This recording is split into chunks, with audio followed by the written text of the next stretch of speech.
Next നമ്മൾ പഠിക്കുന്നത് CSSൽ പൊസിഷൻസിനെ കുറിച്ചാണ്. സോ ഈ പൊസിഷൻസ് എന്ന് പറയുന്ന പ്രോപ്പർട്ടി നമ്മൾ ഉപയോഗിക്കുന്നത് നമ്മളൊരു വെബ് പേജിൽ ഒരു എലമെൻറ്റിനെ ഏത് ഭാഗത്ത് പൊസിഷൻ ചെയ്യണം എന്ന് തീരുമാനിക്കുന്നതിന് വേണ്ടിയാണ് നമ്മൾ ഈ പൊസിഷൻസ് എന്ന് പറയുന്ന ഈ പ്രോപ്പർട്ടി ഉപയോഗിക്കുന്നത്. പ്രധാനമായും 5 തരത്തിലുള്ള പൊസിഷനാണുള്ളത്. അതിൽ ആദ്യത്തെ വരുന്നത് സ്റ്റാറ്റിക്, രണ്ടാമത്തേത് റിലേറ്റീവ്, അബ്സൊല്യൂട്ട്, ഫിക്സഡ്, സ്റ്റിക്കി. ഈ 5 തരത്തിലുള്ള പൊസിഷൻസാണ് നമുക്ക് CSSലുള്ളത്. സോ ഇതിൽ സ്റ്റാറ്റിക് എന്ന് പറയുന്നത് നമ്മുടെ നോർമലായിട്ടുള്ള ഡീഫാൾട്ടായിട്ടുള്ള പൊസിഷനാണ്.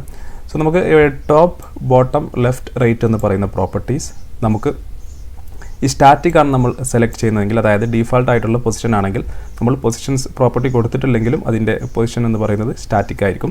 സോ സ്റ്റാറ്റിക്കാണ് നമ്മുടെ പൊസിഷൻ എങ്കിൽ നമുക്ക് ഈ ടോപ്പ്, ബോട്ടം, ലെഫ്റ്റ്, റൈറ്റ് എന്ന് പറയുന്ന പ്രോപ്പർട്ടീസ് നമുക്ക് ചേഞ്ച് ചെയ്യാൻ സാധിക്കില്ല. ടോപ്പ്, ബോട്ടം, ലെഫ്റ്റ്, റൈറ്റ് എന്നുകൊണ്ട് ഉദ്ദേശിക്കുന്നത് മുകളിൽ നിന്ന് താഴോട്ട്, മുകളിൽ നിന്ന് എത്ര ദൂരത്തിൽ നമ്മുടെ ഒരു എലമെൻറ്റ് സ്ഥിതി ചെയ്യണം, അതുപോലെ താഴെ നിന്നും ലെഫ്റ്റ് ആൻഡ് റൈറ്റിൽ നിന്നും എത്ര ദൂരത്തിൽ സ്ഥിതി ചെയ്യണമെന്ന് തീരുമാനിക്കുന്നതാണ് top, bottom, left, right properties. So നമ്മൾ സ്റ്റാറ്റിക്കാണ് ഉപയോഗിക്കുന്നതെങ്കിൽ നമുക്ക് ഈ ഒരു പ്രോപ്പർട്ടീസ് ചേഞ്ച് ചെയ്യാൻ സാധിക്കില്ല. സോ ബാക്കി 4 നമുക്ക് ഇതിൻ്റെ പ്രോപ്പർട്ടീസ് നമുക്ക് ചേഞ്ച് ചെയ്യാൻ സാധിക്കും. സോ നമുക്ക് ഓരോ പ്രോപ്പർട്ടീസ് എങ്ങനെയാണെന്ന് ചെക്ക് ചെയ്യാം. സോ ഞാൻ ആദ്യമായി ഇവിടെ ഒരു ഡിവ് എലമെൻറ്റ് ക്രിയേറ്റ് ചെയ്യുന്നു. സോ ഡിവ് ID നെയിം ഞാൻ കണ്ടെയ്നർ എന്ന് കൊടുക്കുന്നു. സോ നമുക്ക് കണ്ടെയ്നർ എന്ന ID നെയിമോട് കൂടി ഒരു ഡെവലപ്മെൻറ്റ് വേണമെങ്കിൽ നമുക്ക് ഇതുപോലെ div ഹാഷ് കണ്ടെയ്നർ എന്ന് കൊടുത്ത ശേഷം എൻ്റർ ചെയ്ത് കഴിഞ്ഞാൽ ആ ID നമ്പറിൽ ഒരു ഡെവലപ്മെൻറ്റ് ക്രിയേറ്റ് ചെയ്യുന്നതായിരിക്കും. സോ ഇതിനുള്ളിൽ ഞാൻ 4 ഡെവലപ്മെൻറ്റ് ക്രിയേറ്റ് ചെയ്യുന്നു. സോ ഞാൻ 4 ഡെവലപ്മെൻറ്റ് എനിക്ക് വേണമെങ്കിൽ ഞാൻ div × 4 എന്ന് കൊടുത്തു കഴിഞ്ഞാൽ 4 ഡെവലപ്മെൻറ്റ് ഇതുപോലെ ക്രിയേറ്റ് ആവുന്നതായിരിക്കും. സോ അതിനുള്ളിൽ ഞാൻ ആദ്യത്തിൻ്റെ ID div 1 എന്ന് കൊടുക്കുന്നു. അതുപോലെ അത് ബാക്കി 4ലോട്ട് ഞാൻ പേസ്റ്റ് ചെയ്യുന്നു. രണ്ടാമത്തിൻ്റെ നമ്മൾ 2 എന്ന് കൊടുക്കുന്നു. മൂന്നാമത്തിൻ്റേത് 3, 4ൻ്റേത് 4. നമ്മളിപ്പോൾ ഒരു മെയിൻ ഡെവലപ്മെൻറ്റും പാരൻറ്റ് ഡെവലപ്മെൻറ്റും അതിനുള്ളിൽ 4 ചൈൽഡ് ഡെവലപ്മെൻറ്റും നമ്മൾ ക്രിയേറ്റ് ചെയ്തു. സോ നമുക്ക് ഇതിവിടെ കാണാൻ സാധിക്കില്ല. സോ നമുക്ക് എന്തെങ്കിലും സ്റ്റൈൽസ് അപ്ലൈ ചെയ്താൽ മാത്രമേ അത് കാണാൻ സാധിക്കുകയുള്ളൂ. സോ നമ്മൾ ആദ്യമായി പാരൻറ്റ് div സെലക്ട് ചെയ്യാം. സോ പാരൻറ്റ് div കണ്ടെയ്നർ, നമ്മളതിനെ വിഡ്ത്ത് ഒരു 500 പിക്സൽ കൊടുക്കുന്നു. അതുപോലെ ഹൈറ്റ് 500 പിക്സൽ കൊടുക്കുന്നു. അതുപോലെ ബോർഡർ ഞാൻ 2px സോളിഡ് ബ്ലാക്ക് കളർ കൊടുക്കുന്നു. സേവ് ചെയ്ത് കഴിഞ്ഞാൽ നമുക്കിതുപോലെയുള്ളൊരു വിൻഡോ ലഭിക്കുന്നതായിരിക്കും. സോ ഇതുപോലുള്ളൊരു ഡെവലപ്മെൻറ്റ് ബോക്സ് ലഭിക്കുന്നതായിരിക്കും. സോ ഞാൻ ഹൈറ്റ് നമുക്ക് 300 കൊടുക്കാം. സോ ഇതുപോലെ ലഭിക്കുന്നതായിരിക്കും. അതുപോലെ വിഡ്ത്തും നമുക്ക് കുറച്ച് കുറക്കാം. വിഡ്ത്ത് നമുക്കൊരു 400 കൊടുക്കാം. സോ നമുക്ക് ഈ ഒരു രീതിയിൽ ലഭിക്കും. സോ നമുക്കിത് കുറച്ചുകൂടി വലിയതാക്കാം. ഓക്കെ. സോ നമുക്ക് മാർജിൻ ഓട്ടോ കൊടുക്കാം. മാർജിൻ ഓട്ടോ കൊടുത്തു കഴിഞ്ഞാൽ നമുക്ക് ഇത് സെൻറ്ററിലോട്ട് അലൈനായി നിൽക്കുന്നതായിരിക്കും. സോ നിങ്ങൾ കാണാം, നമുക്ക് സെൻറ്ററിൽ ലഭിക്കുന്നതായിരിക്കും. സോ നമ്മൾ പാരൻറ്റ് ഡിവിൻ്റെ സ്റ്റൈൽ കൊടുത്തു കഴിഞ്ഞു. ഇനി നമുക്ക് ഇൻഡിവിജ്വൽ ഡിവിന് കൊടുക്കാം. സോ ഞാനിവിടെ div 1 ഞാൻ വിഡ്ത്ത് ഞാനൊരു 50 പിക്സൽ കൊടുക്കുന്നു. അതുപോലെ ഹൈറ്റ് 50 പിക്സൽ കൊടുക്കുന്നു. 50 പിക്സൽ. അതുപോലെ ബാക്ക്ഗ്രൗണ്ട് കളർ ഞാൻ റെഡ് കൊടുക്കുന്നു. സേവ് ചെയ്യാം. സേവ് ചെയ്യുമ്പോൾ നമുക്കിതുപോലെ ലഭിക്കും. സോ ഇത് ഞാനിവിടെ ജസ്റ്റ് താഴോട്ട് പേസ്റ്റ് ചെയ്യുന്നു. div 2 അതിന് ബ്ലൂ കളർ കൊടുക്കുന്നു. ബ്ലൂ. div 3 and 4 ഇതിന് ബ്ലൂ കളർ കൊടുക്കാം. ബ്ലൂ. അതുപോലെ ഗ്രീൻ. സോ div 4ന് നമ്മൾ ബ്ലൂ വാലറ്റ് തന്നെ കൊടുക്കാം. ശേഷം സേവ് ചെയ്ത് കഴിഞ്ഞാൽ നമുക്കിതുപോലെ 4 ബോക്സസ് ലഭിക്കുന്നു. സോ നമുക്ക് ഓരോന്നിനും മാർജിൻ കൂടി കൊടുക്കാം. സോ നമ്മൾ മാർജിൻ ഒരു 2 പിക്സൽ കൊടുക്കാം. കോപ്പി ചെയ്ത് ഞാൻ 4ലും പേസ്റ്റ് ചെയ്യുന്നു. സോ നമുക്ക് ഈ രൂപത്തിൽ ലഭിക്കും. സോ നമുക്കിപ്പോൾ ഒരു പാരൻറ്റ് എലമെൻറ്റും അതുപോലെ നമുക്ക് ബാക്കി 4 ചൈൽഡ് എലമെൻറ്റും ഉണ്ട്.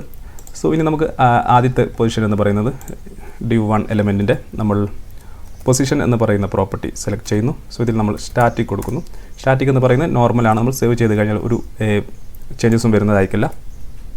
സോ ഞാൻ ടോപ്പ് എന്ന് പറയുന്ന ഒരു പ്രോപ്പർട്ടി ചേഞ്ച് ചെയ്യുന്നു. ടോപ്പ് ഞാൻ 10 പിക്സൽ കൊടുത്തു കഴിഞ്ഞാൽ നമുക്ക് ഒരു ചേഞ്ചസും വരുന്നതായിരിക്കില്ല. കാരണം പൊസിഷൻ എന്ന് പറയുന്നത് സ്റ്റാറ്റിക് ആണെങ്കിൽ അത് ഡീഫാൾട്ടായിട്ടുള്ള പൊസിഷനാണ്.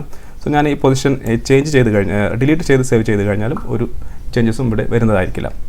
പിന്നെ വരുന്ന പൊസിഷൻ എന്ന് പറയുന്നത് റിലേറ്റീവ് ആണ്. സോ റിലേറ്റീവ് നമ്മൾ റെഡിൽ നോക്കാം. സോ ഞാൻ പൊസിഷൻ ആദ്യം ഞാൻ ടോപ്പ് എന്ന് പറയുന്ന പ്രോപ്പർട്ടി ഡിലീറ്റ് ചെയ്യാം. സോ ഞാൻ പൊസിഷൻ റിലേറ്റീവ് എന്ന് കൊടുക്കുന്നു, സേവ് ചെയ്യുന്നു. ശേഷം ഞാൻ താഴെ വന്ന ശേഷം ലെഫ്റ്റ് എന്ന് പറയുന്ന പ്രോപ്പർട്ടി, ലെഫ്റ്റിൽ നിന്നും എത്ര ദൂരത്തിൽ അത് സ്ഥിതി ചെയ്യണം. സോ ഞാൻ ലെഫ്റ്റ് 10 പിക്സൽ കൊടുത്ത് സേവ് ചെയ്യുന്നു. സോ ഇപ്പോൾ നിങ്ങൾക്കിവിടെ കാണാം ഈ റെഡ് എന്ന് പറയുന്നത് ലെഫ്റ്റ് സൈഡിൽ നിന്നും 10 പിക്സൽ ദൂരത്തിൽ സ്ഥിതി ചെയ്യുന്നതായി നിങ്ങൾ കാണാം. സോ ഞാനിവിടെ ഒരു 50 കൊടുക്കാം, 50. സോ നമ്മൾ ഇത്രയും ഒരു 50 പിക്സൽ ദൂരത്തിൽ സ്ഥിതി ചെയ്യും. അതുപോലെ ഞാൻ ടോപ്പിൽ നിന്ന് ഒരു 30 പിക്സൽ കൊടുക്കാം, സേവ് ചെയ്ത് കഴിഞ്ഞാൽ നമുക്ക് ഈ ഒരു രൂപത്തിൽ മുകളിൽ നിന്ന് 30 പിക്സൽ, ലെഫ്റ്റിൽ നിന്നും 50 പിക്സൽ ദൂരത്തിൽ ഇത് സ്ഥിതി ചെയ്യുന്നതായിരിക്കും. സോ നമുക്ക് ഈ ഇപ്പോൾ ടോപ്പ് 0 കൊടുത്തു കഴിഞ്ഞാൽ അതിൻ്റെ ഒറിജിനൽ പൊസിഷനിലെ ടോപ്പ് ഭാഗത്തേക്ക് അത് എത്തുന്നതായിരിക്കും. അതുപോലെ നമ്മൾ ലെഫ്റ്റ് സൈഡ് 0 കൊടുത്തു കഴിഞ്ഞാൽ അതിൻ്റെ ഒറിജിനൽ പൊസിഷനിൽ ലെഫ്റ്റ് 0-ൽ അത് എത്തുന്നതായിരിക്കും. സോ റിലേറ്റീവ് എന്ന് പറയുന്നത് അതിൻ്റെ ഒറിജിനൽ പൊസിഷനിൽ നിന്നും നമുക്ക് എത്ര ദൂരത്തിലോട്ട് അത് ഒരു എലമെൻറ്റിന് നമുക്ക് അഡ്ജസ്റ്റ് ചെയ്യണം എന്നതാണ് റിലേറ്റീവ് പൊസിഷൻ എന്നതുകൊണ്ട് ഉദ്ദേശിക്കുന്നത്. സോ മറ്റൊരു കാര്യം കൂടി ഇവിടെ ശ്രദ്ധിച്ചാൽ കാണാം, റിലേറ്റീവ് പൊസിഷൻ നമ്മൾ അപ്ലൈ ചെയ്ത് കഴിഞ്ഞാലും അതിൻ്റെ ഒറിജിനൽ പൊസിഷൻ എന്ന് പറയുന്നത് വേറൊരു എലമെൻറ്റും ഒക്യുപ്പൈ ചെയ്യുന്നതായിരിക്കില്ല, അത് അവിടെ തന്നെ ബ്ലാങ്ക് ആയിട്ട് ഉണ്ടായിരിക്കുന്നതായിരിക്കും. ഇതും ഒരു പ്രധാനപ്പെട്ട കാര്യമാണ്. സോ റിലേറ്റീവ് പൊസിഷനാണ് കൊടുക്കുന്നതെങ്കിൽ അതിൻ്റെ ഒറിജിനൽ പൊസിഷൻ വേറൊരു എലമെൻറ്റ് അവിടെ ഒക്യുപ്പൈ ചെയ്യുന്നതായിരിക്കില്ല. സോ ഇതാണ് റിലേറ്റീവ് പൊസിഷൻ എന്നതുകൊണ്ട് ഉദ്ദേശിക്കുന്നത്. റിലേറ്റീവ് പൊസിഷൻ കൊടുത്തു കഴിഞ്ഞാൽ നമുക്ക് ലെഫ്റ്റ്, ടോപ്പ്, അതുപോലെ റൈറ്റ്, ബോട്ടം പ്രോപ്പർട്ടീസ് എല്ലാം ചേഞ്ച് ചെയ്യാൻ സാധിക്കുന്നതായിരിക്കും. നെക്സ്റ്റ് നമ്മൾ പഠിക്കുന്നത് പൊസിഷൻ അബ്സല്യൂട്ട് ആണ്. സോ പൊസിഷൻ അബ്സല്യൂട്ട് നമ്മളൊരു എലമെൻറ്റിന് അപ്ലൈ ചെയ്ത് കഴിഞ്ഞാൽ അതതിൻ്റെ പൊസിഷൻഡ് പാരൻ്റ് എലമെൻറ്റിന് റിലേറ്റീവ് ആയിട്ടായിരിക്കും സ്ഥിതി ചെയ്യുക. പൊസിഷൻഡ് എലമെൻറ്റ് എന്നതുകൊണ്ട് ഉദ്ദേശിക്കുന്നത് നമ്മൾ സ്റ്റാറ്റിക് അല്ലാത്ത മറ്റേതെങ്കിലും പൊസിഷൻ അപ്ലൈ ചെയ്തിട്ടുള്ള എലമെൻറ്റിനെയാണ് നമ്മൾ പൊസിഷൻഡ് എലമെൻറ്റ് എന്നതുകൊണ്ട് ഉദ്ദേശിക്കുന്നത്. സോ നമ്മളൊരു എലമെൻറ്റിന് അബ്സല്യൂട്ട് പൊസിഷൻ അപ്ലൈ ചെയ്ത് കഴിഞ്ഞാൽ അതിൻ്റെ പാരൻ്റ് എലമെൻറ്റ് പൊസിഷൻഡ് ആണെങ്കിൽ അതിന് റിലേറ്റീവ് ആയിട്ടായിരിക്കും അത് സ്ഥിതി ചെയ്യുക. പാരൻ്റ് എലമെൻറ്റ് പൊസിഷൻഡ് അല്ലെങ്കിൽ നമ്മുടെ ബോഡി എലമെൻറ്റിന് റിലേറ്റീവ് ആയിട്ടായിരിക്കും അത് സ്ഥിതി ചെയ്യുന്നത്.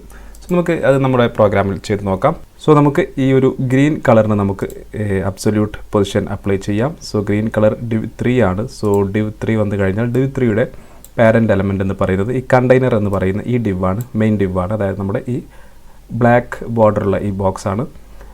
സോ നമ്മൾ ഈ കണ്ടെയ്നർ എലമെൻറ്റിന് നമ്മൾ ഒരു പൊസിഷനും ഇപ്പോൾ അപ്ലൈ ചെയ്തില്ല. അതുകൊണ്ട് തന്നെ നമ്മൾ ഇത് ഒരു അബ്സല്യൂട്ട് പൊസിഷൻ ഈ ഗ്രീൻ അപ്ലൈ ചെയ്ത് കഴിഞ്ഞാൽ അത് നമ്മുടെ ബോഡി എലമെൻറ്റിന് റിലേറ്റീവ് ആയിട്ടായിരിക്കും സ്ഥിതി ചെയ്യുന്നത്. സോ നമുക്ക് അപ്ലൈ ചെയ്ത് നോക്കാം. നമ്മളിവിടെ പൊസിഷൻ നമ്മൾ അബ്സല്യൂട്ട് എന്ന് സെലക്ട് ചെയ്യുന്നു. സെലക്ട് ചെയ്ത് സേവ് ചെയ്ത് കഴിഞ്ഞാൽ നമുക്ക് അതിൻ്റെ താഴെ ഉണ്ടായിരുന്ന ഈ ബ്ലൂ വയലറ്റ് എന്ന് പറയുന്ന ബോക്സ് നമുക്ക് കാണാൻ കഴിയില്ല. ആക്ച്വലി അത് ഈ ഗ്രീൻ എലമെൻറ്റിൻ്റെ ഈ ഗ്രീൻ ബോക്സിൻ്റെ ബാക്ക് സൈഡിൽ ഓൾറെഡി ഉണ്ട്. സോ നമ്മൾ ഒരു എലമെൻറ്റിന് അബ്സല്യൂട്ട് പൊസിഷൻ കൊടുത്തു കഴിഞ്ഞാൽ സംഭവിക്കുന്നത് അതിൻ്റെ ഒറിജിനൽ പൊസിഷൻ അതിന് നഷ്ടമാവുന്നതായിരിക്കും. സോ അതിൻ്റെ ഒറിജിനൽ പൊസിഷൻ എന്ന് പറയുന്നത് അതിന് ശേഷം വരുന്ന എലമെൻറ്റ്സ് അത് ഒക്യുപ്പൈ ചെയ്യുന്നതായിരിക്കും. സോ അതാണ് ഇവിടെ സംഭവിച്ചത്. നമ്മൾ പൊസിഷൻ അബ്സല്യൂട്ട് എന്നതിന് അപ്ലൈ ചെയ്തപ്പോൾ ഇതിൻ്റെ ഒറിജിനൽ പൊസിഷനിലോട്ട് അതിന് താഴെ ഉണ്ടായിരുന്ന ഈ div 4 കടന്നു വന്നു. സോ അതിൻ്റെ ഒറിജിനൽ പൊസിഷൻ നഷ്ടമായി. സോ നമ്മൾ റിലേറ്റീവിലായിരുന്നെങ്കിൽ നമുക്കതിന് ഒറിജിനൽ പൊസിഷൻ നഷ്ടമാവില്ലായിരുന്നു. സോ ഇനി ഞാൻ ടോപ്പ് ബോട്ടം പ്രോപ്പർട്ടീസ് ഇതിന് അപ്ലൈ ചെയ്ത് കഴിഞ്ഞാൽ, ഉദാഹരണമായി ഞാൻ ടോപ്പ് 0 എന്ന് കൊടുത്തു കഴിഞ്ഞാൽ, ടോപ്പ് 0 പിക്സൽ എന്ന് സേവ് ചെയ്ത് കഴിഞ്ഞാൽ ഇത് നിങ്ങൾക്ക് കാണാം ഈ നമ്മുടെ ഈ ബോഡി എലമെൻറ്റിൽ ഏറ്റവും മുകളിലായി എത്തുന്നു. കാരണം ഇതിൻ്റെ പാരൻറ്റ് എലമെൻറ്റായ ഈ കണ്ടെയ്നർ എന്ന് പറയുന്ന div എലമെൻറ്റ് നമ്മൾ പൊസിഷൻ ചെയ്തില്ലായിരുന്നു. ഉദാഹരണമായി ഞാൻ ഇതിന് ഏതെങ്കിലും ഒരു പൊസിഷൻ അപ്ലൈ ചെയ്യുകയാണെങ്കിൽ, പൊസിഷൻ ഞാൻ റിലേറ്റീവ് കൊടുക്കുകയാണെങ്കിൽ, സേവ് ചെയ്ത് കഴിഞ്ഞാൽ ഇത് നിങ്ങൾ കാണാം ഇത് ഈ ഒരു ഭാഗത്ത് ഈ ഒരു കണ്ടെയ്നറിൻ്റെ ഉള്ളിൽ തന്നെ വരുന്നു. സോ ഇനി ഞാനിവിടെ താഴെ വന്നതിന് ശേഷം ഞാൻ ഈ ടോപ്പ് എന്ന് പറയുന്നത് ഞാനൊരു 10 പിക്സൽ കൊടുത്തു കഴിഞ്ഞാൽ ഇതിൻ്റെ പാരൻ്റ് എലമെൻറ്റായ ഈ മെയിൻ div എലമെൻറ്റിൽ നിന്നും അത് 10 പിക്സൽ താഴോട്ട് സ്ഥിതി ചെയ്യുന്നതായിരിക്കും. അതുപോലെ നമുക്ക് റൈറ്റ് ഒരു 10 പിക്സൽ കൊടുക്കാം. സോ റൈറ്റിൽ നിന്നും 10 പിക്സൽ ദൂരത്തിൽ അത് സ്ഥിതി ചെയ്യുന്നതായിരിക്കും. റൈറ്റ് എന്ന് പറയുന്നത് ഈ എലമെൻറ്റിൻ്റെ ഈ ഭാഗമാണ്, അതിൽ നിന്ന് 10 പിക്സൽ ദൂരത്തിൽ സ്ഥിതി ചെയ്യുന്നതായിരിക്കും. സോ ഇപ്പോൾ നമ്മൾ ഇതിൻ്റെ പാരൻ്റ് എലമെൻറ്റ് പൊസിഷൻഡ് ആണെങ്കിൽ, ഒരു എലമെൻറ്റിൻ്റെ പാരൻ്റ് എലമെൻറ്റ് പൊസിഷൻഡ് ആണെങ്കിൽ അതിന് റിലേറ്റീവ് ആയിട്ടായിരിക്കും നമ്മൾ ആ എലമെൻറ്റിന് ഒരു അബ്സല്യൂട്ട് പൊസിഷൻ കൊടുത്തു കഴിഞ്ഞാൽ സ്ഥിതി ചെയ്യുക. അല്ലെങ്കിൽ ഉദാഹരണമായി ഞാനിവിടെ ഈ ഒരു റിലേറ്റീവ് എന്ന് പറയുന്ന ഈ പാരൻ്റ് എലമെൻറ്റിൻ്റെ പൊസിഷൻ ഡിലീറ്റ് ചെയ്യുകയാണെങ്കിൽ നമ്മുടെ ബോഡി എലമെൻറ്റിന് റിലേറ്റീവ് ആയിട്ടായിരിക്കും ഇത് സ്ഥിതി ചെയ്യുന്നത്. ഇങ്ങനെയാണ് അബ്സല്യൂട്ട് പൊസിഷൻ പ്രവർത്തിക്കുന്നത്. സോ അതുപോലെ അബ്സല്യൂട്ട് പൊസിഷനിൽ അതിൻ്റെ ഒറിജിനൽ പൊസിഷൻ അതിന് നഷ്ടപ്പെടുന്നതും ആയിരിക്കും. സോ റിലേറ്റീവ് പൊസിഷനിൽ ഒറിജിനൽ പൊസിഷൻ നഷ്ടപ്പെടുന്നതായിരിക്കില്ല. ഒറിജിനൽ പൊസിഷൻ അവിടെ തന്നെ ബ്ലാങ്കായി ഇരിക്കുന്നതായിരിക്കും. എന്നാൽ അബ്സല്യൂട്ട് പൊസിഷനാണ് കൊടുക്കുന്നതെങ്കിൽ അതിൻ്റെ ഒറിജിനൽ പൊസിഷൻ നമുക്ക് നഷ്ടപ്പെടുന്നതായിരിക്കും. ആ ഒരു ഭാഗം മറ്റു എലമെൻസുകൾ ഓക്യുപ്പൈ ചെയ്യുന്നതായിരിക്കും. നെക്സ്റ്റ് നമ്മൾ പഠിക്കുന്നത് ഫിക്സഡ് എന്ന് പറയുന്ന പൊസിഷനാണ്. ഫിക്സഡ് എന്ന് പറയുന്ന പൊസിഷൻ ആ പേര് സൂചിപ്പിക്കുന്നത് പോലെ തന്നെ നമുക്ക് നമ്മുടെ വെബ് പേജിൽ ഒരു പ്രത്യേക സ്ഥലത്ത് ഒരു എലമെൻറ്റിനെ ഫിക്സ് ചെയ്യണമെങ്കിൽ നമുക്ക് ഈ ഒരു പൊസിഷൻ ഉപയോഗിക്കാം.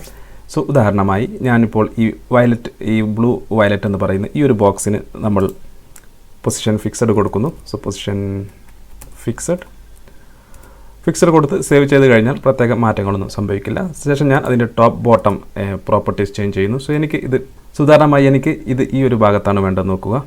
സോ ഈ ഒരു ഭാഗത്ത് ഫിക്സഡ് ആയി തന്നെ നിൽക്കണം. സോ ഞാനിവിടെ റൈറ്റ് ഞാനൊരു 10 പിക്സൽ കൊടുക്കുന്നു, സേവ് ചെയ്യുന്നു. സേവ് ചെയ്ത് കഴിഞ്ഞാൽ നമുക്ക് ഈ ഒരു ഭാഗത്ത് ഇത് ലഭിക്കുന്നു. സോ ഈ ഒരു ഭാഗത്ത് ലഭിച്ചു കഴിഞ്ഞാൽ ഇനി ഉദാഹരണമായി ഞാൻ താഴെ വന്നതിന് ശേഷം നമ്മുടെ മെയിൻ ഡെവലപ്മെൻറ്റിന് താഴെ വന്നതിന് ശേഷം ഞാനൊരു പാരഗ്രാഫ് ആഡ് ചെയ്യുന്നു. പാരഗ്രാഫ് നമുക്ക് ഡമ്മി ടെസ്റ്റ് ലോറം എന്ന് പറയുന്ന ടെസ്റ്റ് ആഡ് ചെയ്യാം. ലോറം എന്ന് എഴുതി നമ്മൾ ഇൻറ്റു ഒരു 200 കൊടുത്തു കഴിഞ്ഞാൽ 200 വേർഡ്സ് നമുക്ക് ലഭിക്കുന്നതായിരിക്കും. സേവ് ചെയ്ത് കഴിഞ്ഞാൽ ഇതുപോലെയുള്ള ഒരു പാരഗ്രാഫ് ലഭിക്കുന്നതായിരിക്കും. ഇനി നമ്മൾ ഉദാഹരണമായി ഞാൻ ഈ സ്ക്രോൾ ചെയ്യുകയാണെങ്കിൽ നിങ്ങൾക്കിവിടെ കാണാം ഈ വയലറ്റിന് യാതൊരു മാറ്റവും സംഭവിക്കുന്നതായിരിക്കില്ല. കാരണം നമ്മൾ അതിൻ്റെ പൊസിഷൻ നമ്മൾ ഫിക്സ്ഡ് ആണ് കൊടുത്തത്. സോ നിങ്ങൾക്കിവിടെ കാണാം ഞാൻ സ്ക്രോൾ ചെയ്യുമ്പോൾ യാതൊരു മാറ്റവും വയലറ്റിന് സംഭവിക്കുന്നില്ല. നമ്മൾ ഏത് ഭാഗത്താണോ അത് ഫിക്സ് ചെയ്യുന്നത് ആ ഒരു ഭാഗത്ത് അത് അവിടെ ഇരിക്കുന്നതായിരിക്കും. സോ ഉദാഹരണമായി ഞാൻ അത് ടോപ്പിലോട്ട് മാറ്റുകയാണെങ്കിൽ ടോപ്പ് ഞാൻ 10 പിക്സൽ സേവ് ചെയ്ത് കഴിഞ്ഞാൽ ടോപ്പ് ഭാഗത്ത് വരുന്നതാണ്. പക്ഷേ ഞാൻ ഇതുപോലെ സ്ക്രോൾ ചെയ്ത് കഴിഞ്ഞാൽ അത് ആ ഒരു ഭാഗത്തു നിന്നും മാറുന്നതായിരിക്കില്ല. സോ ഇങ്ങനെയാണ് പൊസിഷൻ ഫിക്സഡ് പ്രവർത്തിക്കുന്നത്. ആ പേര് സൂചിപ്പിക്കുന്നത് പോലെ തന്നെ ഒരു ഭാഗത്ത് ഫിക്സ് ചെയ്ത് നിർത്തുന്നതിന് നമുക്കൊരു എലമെൻറ്റിനെ ഫിക്സ് ചെയ്ത് നിർത്തുന്നതിന് നമുക്ക് ഈ ഒരു പൊസിഷൻ ഉപയോഗിക്കാം. സോ നിങ്ങൾ വെബ്സൈറ്റെല്ലാം ഉപയോഗിക്കുന്ന സമയത്ത് നിങ്ങൾ കണ്ടിട്ടുണ്ടായിരിക്കും വാട്സപ്പ് ഐക്കണും മറ്റും ഇതുപോലെ മെസ്സേജ് ചെയ്യേണ്ട ഐക്കണും എല്ലാം ഇതുപോലെ ഫിക്സഡ് ആയി നിൽക്കുന്നത്. സോ അതെല്ലാം കൊടുക്കുന്നത് നമ്മൾ ഈ ഫിക്സഡ് എന്ന് പറയുന്ന പൊസിഷൻ ഉപയോഗിച്ചാണ്. അവസാനമായി വരുന്നത് സ്റ്റിക്കി എന്ന് പറയുന്ന ഒരു പൊസിഷനാണ്. ഇതും ഏകദേശം ഒരു ഫിക്സഡ് പൊസിഷനെ പോലെ തന്നെയാണ് പ്രവർത്തിക്കുന്നത്. പക്ഷേ ഇതിൽ ചെറിയ വ്യത്യാസമുണ്ട്. സോ നമുക്കത് നോക്കാം. സോ നമ്മൾ ആദ്യമായി ഞാനിവിടെ ഒരു ലേൺ CSSന് താഴെ ഞാൻ ഒരു H2 എലമെൻറ്റ് കൊടുക്കുന്നു. H2 ഞാൻ സ്റ്റിക്കി ഹെഡിങ് എന്ന് കൊടുക്കുന്നു. സ്റ്റിക്കി ഹെഡിങ് സേവ് ചെയ്യുന്നു. നമുക്കിവിടെ ഹെഡിങ് ലഭിക്കുന്നു. അതിന് നമുക്ക് കുറച്ചൊരു കളർ കൂടി കൊടുക്കാം. സോ ഞാനിവിടെ H2 ടാഗ് സെലക്ട് ചെയ്യുന്നു. ബാക്ക്ഗ്രൗണ്ട് കളർ ഞാൻ അല്ലെങ്കിൽ ഈ ഒരു യെല്ലോ കളർ കൊടുക്കുന്നു, ഗ്രീൻ യെല്ലോ. സേവ് ചെയ്യുന്നു. സോ നമുക്കിതുപോലെ ലഭിക്കുന്നു. സോ ഇനി നമ്മൾ ഉദാഹരണമായി ഇവിടെ വന്ന് നമ്മൾ സ്ക്രോൾ ചെയ്ത് കഴിഞ്ഞാൽ അത് നമുക്ക് സാധാരണ സ്ക്രോൾ ചെയ്യുന്നത് പോലെ മുകളിലുള്ള ഭാഗം മുകളിലോട്ട് പോകുന്നതായിരിക്കും. സാധാരണ പേജ് സ്ക്രോൾ ചെയ്യുന്നത് പോലെ നമുക്ക് ലഭിക്കുന്നതായിരിക്കും. ഇതുപോലെ സ്ക്രോൾ ചെയ്യുന്നതായിരിക്കും. സോ ഇനി നമ്മൾ ഇതിന് സ്റ്റിക്കി എന്ന് പറയുന്ന പൊസിഷൻ അപ്ലൈ ചെയ്യാൻ പോവുകയാണ്. നമ്മൾ സ്റ്റിക്കി എന്ന് കൊടുക്കുന്നു. സ്റ്റിക്കി. അതിനുശേഷം നമ്മൾ ടോപ്പ് പ്രോപ്പർട്ടി കൊടുക്കുന്നു 0 പിക്സൽ. സോ ഇനി ഇവിടെ പ്രത്യേകം ശ്രദ്ധിക്കുക. ഇനി ഞാൻ ഇത് താഴോട്ട് സ്ക്രോൾ ചെയ്യുമ്പോൾ ഈ H2 ഹെഡിങ്ങും സ്റ്റിക്കി ഹെഡിങ്ങും ഇതുപോലെ മുകളിലോട്ട് സ്ക്രോൾ ആവുന്നതായിരിക്കും. ഒരിക്കൽ ടോപ്പ് 0യിൽ എത്തിക്കഴിഞ്ഞാൽ നിങ്ങൾക്ക് ഇവിടെ കാണാം. പിന്നെ അത് അവിടുന്ന് അനങ്ങുന്നതായിരിക്കില്ല. ആ ഒരു ഭാഗത്ത് തന്നെ ഫിക്സ്ഡ് ആയി നിൽക്കുന്നതായിരിക്കും.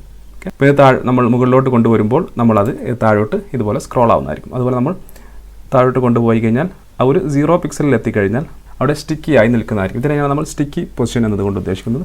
ഇനി ഉദാഹരണമായി എനിക്ക് 10 പിക്സലിലാണ് അത് കൊടുക്കേണ്ടതെങ്കിൽ സോ ഞാൻ അതിന് മുമ്പായിട്ട് ഒരു പാരഗ്രാഫ് കൂടി ആഡ് ചെയ്യാം. പാരഗ്രാഫ് ലോറം സേവ് ചെയ്യാം. സേവ് ചെയ്ത് കഴിഞ്ഞാൽ ഇതുപോലെ പാരഗ്രാഫ് ലഭിക്കുന്നതായിരിക്കും. ഇനി ഞാൻ താഴോട്ട് സ്ക്രോൾ ചെയ്യുമ്പോൾ ഈ ടോപ്പ് 10 പിക്സൽ ദൂരത്തിൽ എത്തിക്കഴിഞ്ഞാൽ അത് അവിടെ സ്റ്റിക്കി ആയി നിൽക്കുന്നതായിരിക്കും. സോ നമുക്ക് നോക്കാം. സ്ക്രോൾ ആവുന്നു. സോ 10 പിക്സൽ ദൂരത്തിൽ എത്തിക്കഴിഞ്ഞാൽ അത് അവിടെ നിൽക്കുന്നു. അത് 0 ആയപ്പോൾ നമുക്ക് ഇതുവരെ ലഭിച്ചിരുന്നു. സോ നമുക്കൊരു 30 പിക്സൽ കൊടുക്കാം. നമുക്ക് വ്യക്തമായി കാണാൻ സാധിക്കും 30 പിക്സൽ. സോ നമ്മൾ താഴോട്ട് സ്ക്രോൾ ചെയ്ത് നോക്കാം. 30 പിക്സൽ ദൂരത്തിലെത്തിയപ്പോൾ അതവിടെ സ്റ്റിക്കായി നിൽക്കുന്നു. സോ ഇതിനെയാണ് നമ്മൾ പൊസിഷൻ സ്റ്റിക്കി എന്നതുകൊണ്ട് ഉദ്ദേശിക്കുന്നത്. ഇതും ഒരു ഫിക്സഡ് പൊസിഷൻ പോലെ തന്നെയാണ്. പക്ഷേ നമ്മൾ കൊടുത്ത പ്രോപ്പർട്ടി ആവുന്നത് വരെ അത് സ്ക്രോൾ ആവുന്നതായിരിക്കും. അതിന് മാറ്റങ്ങൾ സംഭവിക്കുന്നതായിരിക്കും. ഒരിക്കൽ ആ പ്രോപ്പർട്ടി എത്തിക്കഴിഞ്ഞാൽ അതവിടെ ഫിക്സഡ് ആയി നിൽക്കുന്നതായിരിക്കും. ഇതാണ് പ്രധാനപ്പെട്ട CSS നമ്മൾ ഉപയോഗിക്കുന്ന പ്രധാനപ്പെട്ട പൊസിഷൻസ്.